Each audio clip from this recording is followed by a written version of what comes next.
YouTube? Quinn Wade coming to y'all with that instant basketball analysis on Analysis Playground on YouTube, exclusively on air. Utah Jazz beat the Washington Wizards 122 to 112. Utah leads the season series because they won this game. They play another time later this month for the last meeting in the season between these two teams. Washington go to 16 and 46 and 11 and 22 at home. They was at home in this game. The Jazz go to 19 and 44 and 8 and 23 on the road. Utah, they won the first quarter 37 to 23, the second quarter 30 to 26. They lost the third quarter 35 to 26, but won the fourth quarter 29 to 28 to win the game by 10. Filipowski did a good job scoring in the paint, but he also hit two threes. He was finishing with strength. He was going up quick without no doubt or hesitation a lot of the time. And he played 31 minutes, had 20 points. He also had 14 rebounds. Five of them was offensive, two of two from three. He also had three assists, which was good, and two turnovers. He protected the rim with two blocks and two steals. I know he didn't have the greatest rim protected night, but he actually tried to play defense most of the time, and a lot of the time that resulted in fouls too, which he ended up having five of. He was a +7 and plus minus. Cody Williams was doing all the easy shots, just roll to get to the basket, cut, get out in transition, hit a wide open three. 1 or 2 from three, 2 or 2 from the free throw line, 5 or 6 from the field. 13 points. You're just happy to see him in double figures in points. The best thing he was doing other than that was having 7 assists because he is a team player. He's going to keep the ball moving. He's going to look for you. He was able to pile up assists tonight. He did have 3 rebounds and 2 steals, 2 offensive rebounds, 4 personal fouls, and was a +9 and plus minus.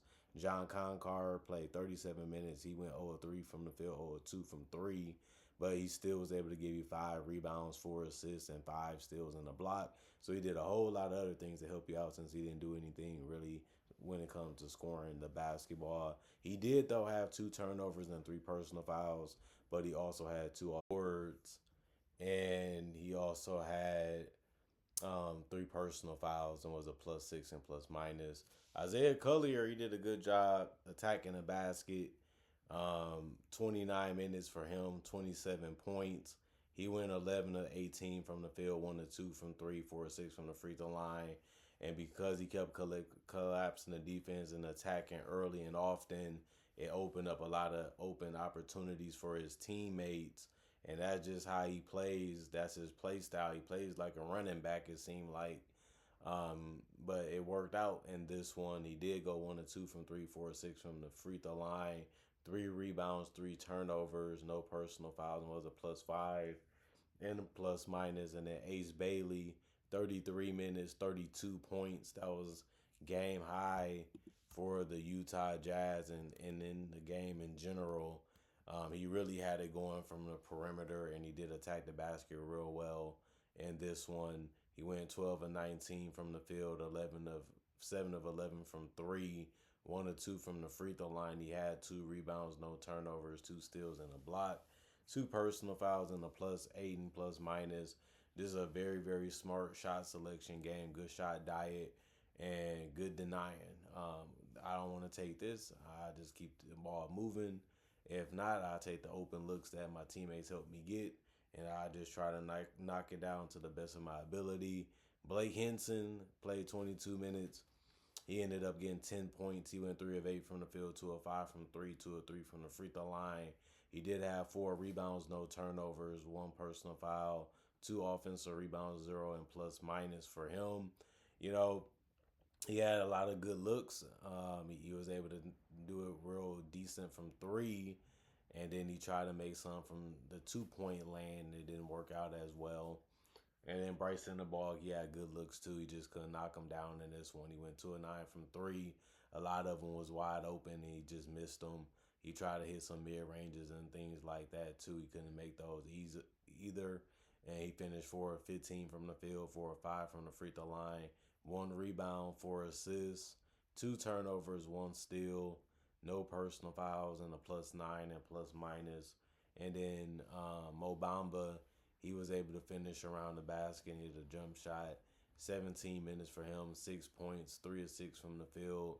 He had 12 rebounds, which was the best thing he did tonight. 6 of them, which was half, was offensive, no turnovers. He also had 3 personal fouls, was a plus three and plus minus. And then Elijah Harkless, he ended up missing all of his threes, and then his last shot was a 2 point attempt. He missed that. 0 of 3 from the field, 0 of 2 from three, 1 rebound, 2 assists though. And he did also have 4 personal fouls, which is crazy because he only played 12 minutes in this game, but it ended up having nonetheless. And a plus three and plus minus. And then you look at the Washington Wizards. Um, Leaky Black, I think is how you say it. If I didn't say it right, I'll get it right eventually. Ended up having 16. Everybody in the starting lineup for the Wizards ended up scoring in double figures in points, and they needed that to hang with the Jazz. And even that wasn't enough to be able to help them win it.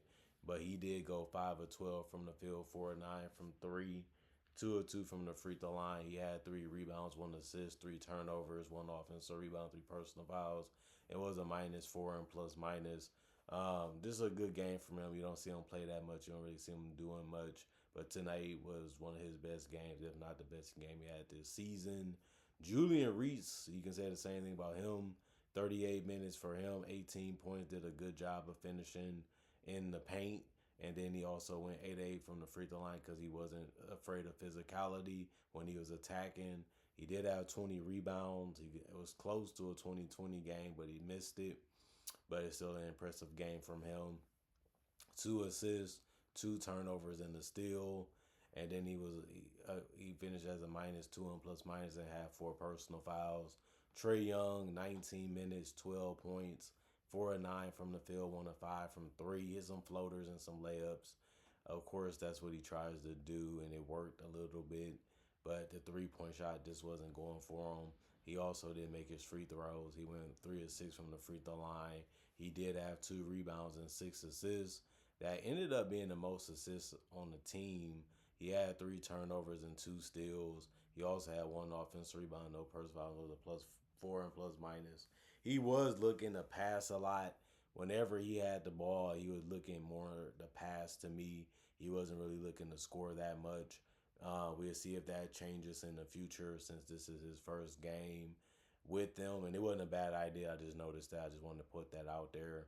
Bilal Coulibaly, 34 minutes, 17 points, 7 of 10 from the field, 2 of 4 from three, 1 of 4 from the free throw line, 3 rebounds, 2 assists, 3 turnovers, 3 steals, 3 personal fouls, and a -5 and plus minus. Is a good attacker.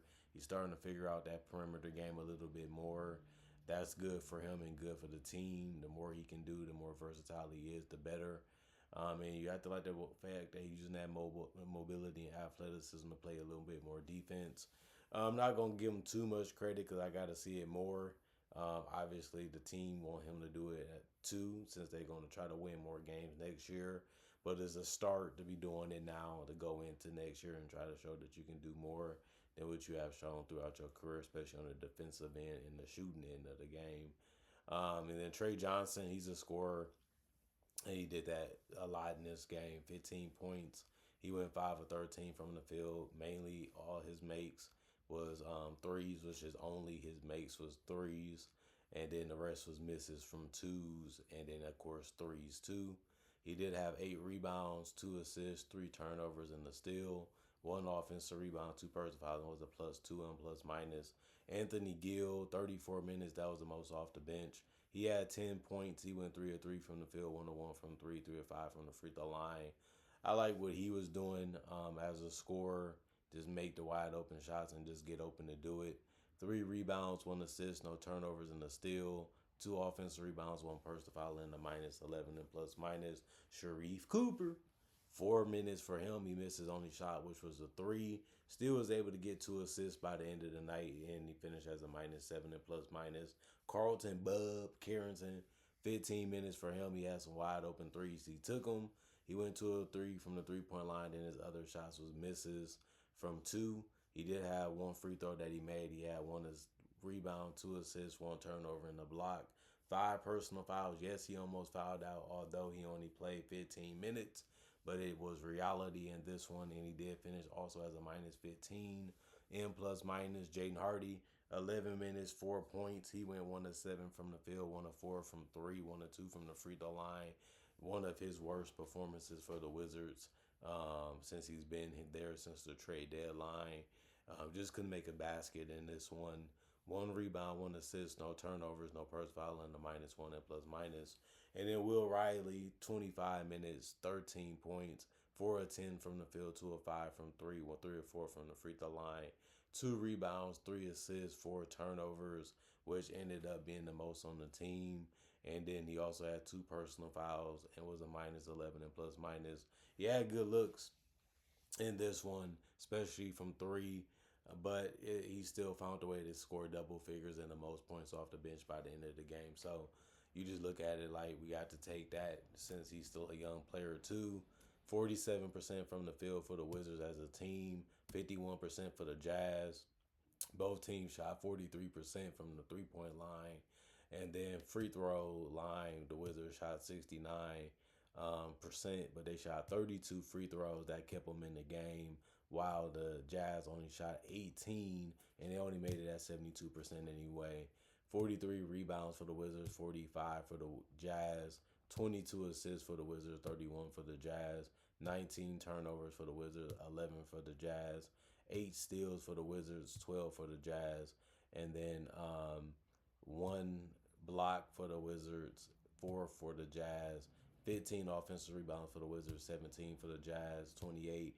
Both teams had that for defensive rebounds, and then 20 personal fouls for the Wizards, 22 for the Jazz. But like I said, the Wizards did shoot more free throws by a significant margin in this one, and it ended up helping them to have a chance to win, but they couldn't get it done because the Jazz shot better from the field, and they also ended up just making shots when they mattered most, and they moved the ball real well against the Wizards defense. And once they got up, they was able to continue to hold on to that lead, and then they had to just close it out, and that's what they was able to do. And they basically beat them every quarter besides the third. The third, the Wizards made a nice run, but they couldn't keep it up in the fourth to make enough of a run to win the game because the Jazz was able to stay hot enough to win. Comment, like, subscribe, share. Hit that notification bell to get that analysis when it first come out. Y'all stay blessed up. Y'all stay good. Peace. And I'll see y'all later today, hopefully more analysis.